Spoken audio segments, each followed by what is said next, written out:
Usubo naman si Pichi. May kalaro na naman sila. Ay,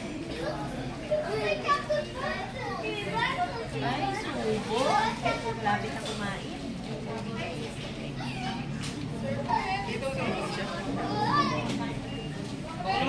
Uy, linaw ng camera ko.